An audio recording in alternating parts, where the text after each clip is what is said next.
प्यार का भूत सवार हो चुका है आधी उम्र की महिलाओं का।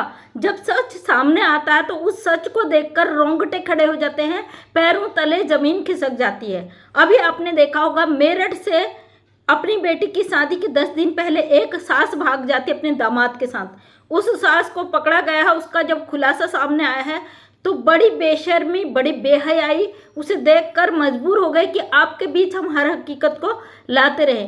जिसकी लोकेशन उत्तराखंड में मिल रही थी, पुलिस उसे उत्तराखंड में खोज रही थी, लेकिन वो वहां से बाहर निकल चुके थे। मतलब वो नेपाल में भी रहे, वो अन्य जगहों में भी रहे। फाइनली जब बहुत ज़्यादा वीडियो वायरल हो गई और उनको डर लगने लगा कि पुलिस पागल कुत्ते की तरह उन्हें खोज रही है, तो उन्होंने खुद ही थाने में आत्मसमर्पण कर दिया। मतलब वो खुद ही चले गए, उन्होंने अपना जुर्म कबूल नहीं किया, उन्होंने फिर वही सीमा हैदर वाली कहानी प्यार की दुहाई दे दी। और इसमें जो खुलासे आए हैं, जो दामाद जी बता रहे हैं, वो बहुत ही अनोखा सत्य है। महिला बेशर्मी और बेहयाई के साथ साफ खुले शब्दों में कहती कि मैं इन्हीं के साथ रहूंगी। तो सोचिए भाई, आने वाले समय में कौन से गुल खिलाएंगी औरतें। आने वाला समय इससे भी भयावह होने वाला है। वहीं पे दामाद से जब पूछताछ करती है पुलिस, तो दामाद जी का साफ शब्दों में कहना है कि इन्हें बहुत परेशान किया जा रहा था, मारा जा रहा था, प्रताड़ित किया जा रहा था, और इन्होंने मुझे कॉल किया। मैं उत्तराखंड जा रहा था कपड़े खरीदने, तो इन्होंने मुझे कॉल किया। वो सासू माँ वासू माँ कुछ नहीं कहते क्योंकि वो रिलेशन में रह रहे दोनों। तो इन्होंने मुझे कॉल किया, ये बहुत परेशान थी। इन्होंने कहा था अगर मुझे लेने नहीं आए तो मैं मर जाऊंगी। तो मैं वहाँ गया और मैं इनको लेके भाग गया। मतलब अपनी शादी के 10 दिन पहले दामाद जी सासू माँ को लेकर भाग जाते हैं। तो इस तरीके की जो घटनाएं समाज को शर्मसार कर रही है दोस्तों, वो बहुत ही शर्मनाक है। वहीं पे बेहया सास के बयान है कि मैं तो अब इन्हीं के साथ रहूंगी। तो सोचिए कैसी समाज की दुर्दशा हो चुकी है इन गंदी औरतों की वजह से, जो आधे उम्र में 45-50 साल की उम्र में अपने से आधी उम्र से भी कम अपने बेटे के उम्र के लड़कों के साथ भाग रही है। जिस लड़की से उसकी शादी तय हुई थी, शादी होनी ही वाली थी, 10 दिन बचे थे, माँ भाग जाती है। तो किस तरीके के हमारे समाज को मैसेज दे रहे हैं। उस वीडियो में कई लोगों ने कमेंट किया है कि भाई आप जैसी ही औरतों के वजह से रिश्तों पर भरोसा नहीं। मतलब तमाम इस महिला को गालियां भर भर के दी गई हैं। तो कहते हैं ना, जब बेशर्मी पे उतर जाए औरत तो उसका कोई भी चरित्र नहीं होता है। जब औरत अपनी हद पार कर दे, इतनी भूखी हो जाए अपनी हवस की, तो उसे दुनिया में कुछ भी नहीं दिखाई देता। और इन औरतों की हवस ने अभी कितने सारे मर्दों को मौत के घाट उतार दिया है।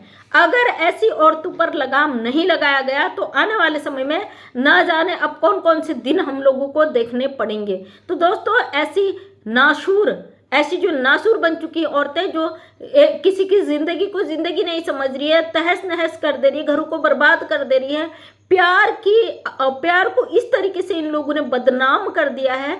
ऐसी औरतों को, ऐसे नासूर को उखाड़ कर समाज से फेंक देना चाहिए, क्योंकि इस नासूर को पनपने देने का मतलब इनको और भी बढ़ावा देना है। हमारा सरकार को सख्त से सख्त इनको सजा देनी चाहिए, जिससे आगे कोई औरत इस तरीके का जुर्म करने की हिम्मत ना करे। इस महिला के इस हथकंडे से, ऐसी गंदी सोच से कई परिवार बर्बाद हो गए। उस लड़के के बाप ने तमाम आरोप लगाए थे कि मेरे बेटे को 2 ताबीज बांधे थे और उस ताबीज से उसका रवैया बदल चुका था।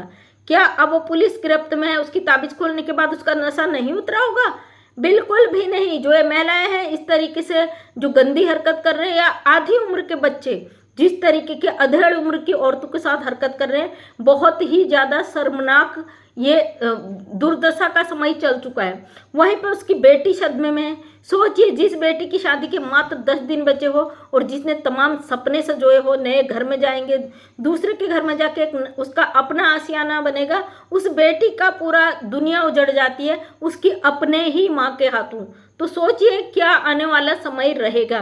तो मतलब क्या ही कहूँ, मैं एक सोशल वर्कर हूँ, हमेशा समाज को एक उस तरीके से देखती हूँ कि समाज में कोई ऐसी घटना ना घटे। लेकिन जिस तरीके से लगातार ये गंदगी फैल रही है, उससे कहीं ना कहीं हम दुखी हैं। जिन महिलाओं के लिए हम फाइट करते हैं, उनके अधिकारों के लिए लड़ते हैं, आज उन्हीं महिलाओं ने क्राइम करना शुरू कर दिया।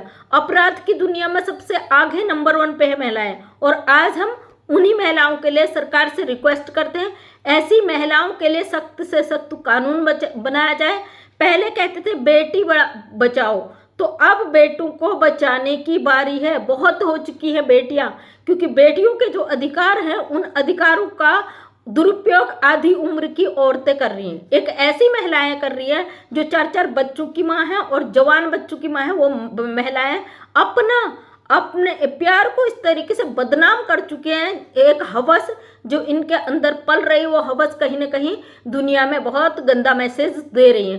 तो दोस्तों, ये ऐसी औरतों के लिए एक ऐसी सजा होनी चाहिए कि ये दोबारा इस तरीके की हरकत करने से 1000 बार सोचे कि ये कर क्या रही है। इनके लिए जो एक ऐसा सख्त कानून बनाया जाना चाहिए कि इस तरीके की घटनाओं को अंजाम देने से पहले इनकी रूह कांप जाए, वरना इनको इसी तरीके से महिला बचाओ, महिला पढ़ाओ, बेटी बचाओ इस नारे में रखा गया तो ये बेटों को कहीं ना कहीं कुछ ना कुछ ऐसा कर देंगी कि अब आप देख रही हो, बताने की जरूरत नहीं है। मेरठ में जो लगातार कांड हो रहे हैं उसका एग्जाम्पल है भाई।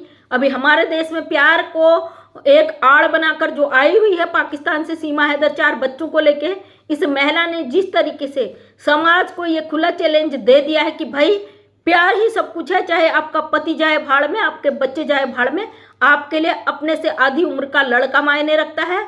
उस लड़के के साथ आप कुछ भी गंदगी करो, आपको कोई भी यहाँ पे कुछ सजा नहीं देगा, क्योंकि आप अपने उस रिश्ते को, अवैध रिश्ते को जायज बना दोगे। पूरी दुनिया में आपकी वाहवाही होगी। कहीं ना कहीं सीमा हैदर के भारत आने के बाद इस तरीके की घटनाएं बढ़ती जा रही है और पूरी तरीके से हम इस घटनाओं का विरोध करते हैं। इस 2 टके की जो अवैध घुसपैठी ने हमारे देश को या पूरी दुनिया को मैसेज दिया है कि प्यार शब्द का इस्तेमाल करके आप कहीं पर भी डट कर बैठ जाओ, आपको दुनिया में कोई तोड़ नहीं सकता है। वहीं पर आधी उम्र की औरतों ने अपने बेटे के उम्र के लड़कों के साथ गलत करना शुरू कर दिया। वीडियो में महिला ज़्यादा फुदकती हुई नजर आ रही है। लड़के का कहना है अभी मैं कुछ नहीं कह सकता हूँ शादीवादी के लिए, जब पुलिस सवाल पूछती है, और साथ ही जाते जाते उसका ये बयान होता है कि हो सकता है मैं करूँ जाऊँ, क्यों भाई पुलिस के आगे तो अच्छे छुग्गी निकल जाती है ना। ये लोग सोचते हैं हम भाग जाएं, उसके बाद हम इस तरीके से, मतलब इन लोगों को ना बदनामी के डर है। अगर ये भी मैं क्या सवाल कर रही हूँ, बदनामी का अगर डर होता तो ऐसी हरकतें ही कौन करता है ना। ये लोग इस तरीके से शर्मसार बेशरम हो चुके हैं कि इनको दुनियादारी, अपने रिश्तों का, अपने अपनों का, मान मर्यादाओं का कोई भी रत्ती भर भी शर्म नहीं है। ऐसे नासूर को उखाड़ कर फेंकना बहुत ज़रूरी है। तो दोस्तों, ऐसे लोगों को आपके आमने सामने छिपे या इस तरीके के अपराधों को अंजाम दे रहे हैं, आपकी नज़र में, सबके दायरे में भी हैं, उन लोगों के खिलाफ सख्त से सख्त कार्रवाई करें। आप कहीं से भी हैं तो अगर आपको ऐसे संदिग्ध लोग दिखते हैं, ये जो छुपने की जगह ढूंढते हैं, तो इनको जल्द से जल्द पुलिस के हवाले करें। बहुत सारे लोग होटलों में रुकते हैं और होटल कर्मचारी ज़्यादा पैसा उनको पे कर देते हैं, उस लालच में वो लोग उनको वहाँ पे रुक देते हैं, उनकी आइडेंटिटी को छुपा देते हैं। किसी भी होटल कर्मी को इस तरीके की हरकतें नहीं करनी चाहिए जिससे समाज को गलत मैसेज जाता है। अगर होटल में कोई इस तरीके के संदिग्ध आते हैं, पूरी तरीके से उनकी जाँच छानबीन करें, तब उन लोगों को रूम दें, क्योंकि आपका ज़िला, आपका होटल, आप कभी भी पुलिस के दायरे में आ सकते हो।